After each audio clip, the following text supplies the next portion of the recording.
This comedian, actor, and author wasn't quite ready for his first child, so he sought advice from anyone who would know something about birthing babies. Listen. This was the real deal class.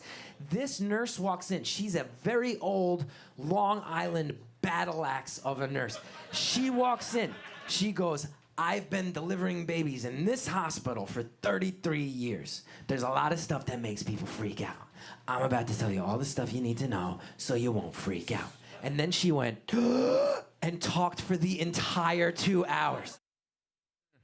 Now, in his latest book, The Lonely Dad Conversations, he's talking about what it means to be a father. So please welcome New Jersey's very own Chris Gethard. Chris, good to see you.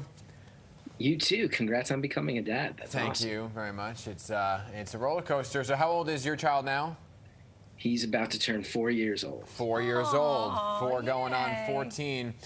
So you did a lot of prep, a lot of research, right, before actually becoming a dad?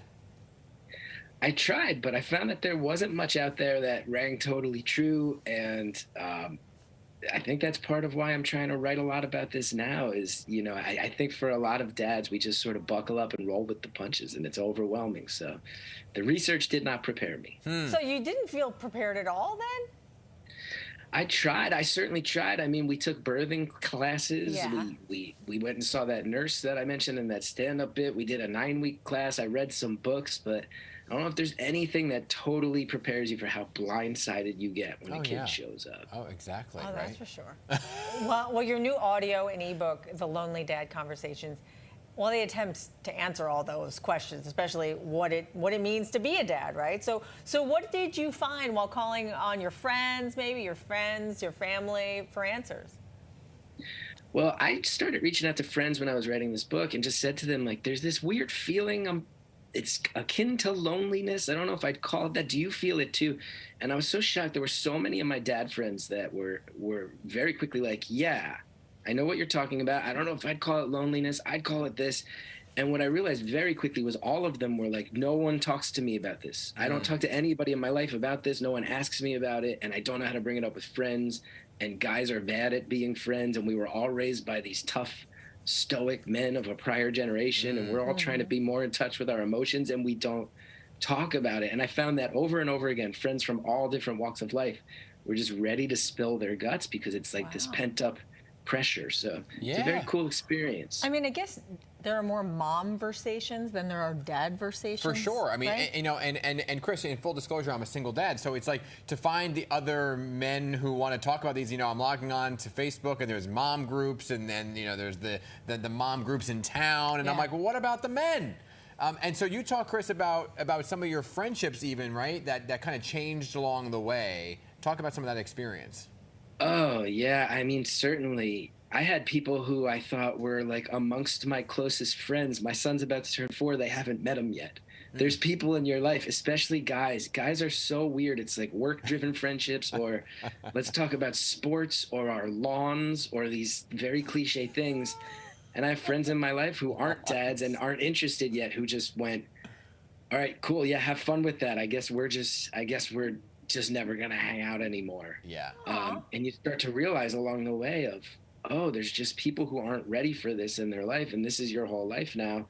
And I guess you just figure that out and roll with the punches. And it really is, it makes me laugh so hard. I have one friend who told me, I was opening up to one buddy of mine about this. We were standing on a dock at a lake, and I was like, dude, I'm feeling this loneliness and this. And he goes, all I can think about right now is pushing you off this dock. And I was like, if that's not a total allegory for how men's friendships go, he's like, it would be so funny if I just pushed you in this lake as you try to open up to me. Yeah. And that's male friendship in a nutshell right there. Oh, that's funny. Well, this new book, though, it's the second in a trilogy, right, that you have planned? So the first book covered mental health, which is very important.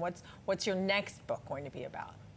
The first one was Dad at Pills, which was about being a dad who's in treatment for mental health of many years. Now we got the Lonely Dad Conversations. And then the third one is Dad at Peace, which is the first two talk about the tumultuousness and how much upheaval there's been in my life. The third one is going to be a look at all the different ways that I feel way more relaxed and at peace and centered as a human since my son was born. So Well, hopefully that's a and nice, complete. positive way to end things. Certainly giving me some hope here with the full circle, because I think I'm in the tumultuous times right now. You know. Yeah, You I'm host 4 years in. They're still going. They're still going. You host 2 podcasts, by the way. I want to get those in before we let you go. Beautiful stories from anonymous people, and New Jersey is the world. Thank you. I'm a New Jersey guy. What have you been talking about most in the New Jersey one? Well, New Jersey is the world is a great show. We just put out an episode today that presupposed the idea, if there was a New Jersey-based Summer Olympics, what would the events be? And we had to brainstorm them. And we said, all right, well, we had a pork roll eating contest, Taylor ham shot put. Okay. That way everybody's happy. South Jersey can have the pork roll eating contest. North Jersey will have the Taylor ham shot put, so nobody's mad. See? Making everyone happy. See, I like including this guy right here. Yeah. Chris, thanks so much for being on the show. It was great talking with you.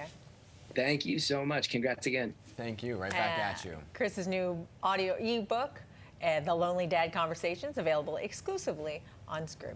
Very nice. I got to check that out for sure. That is right up my alley.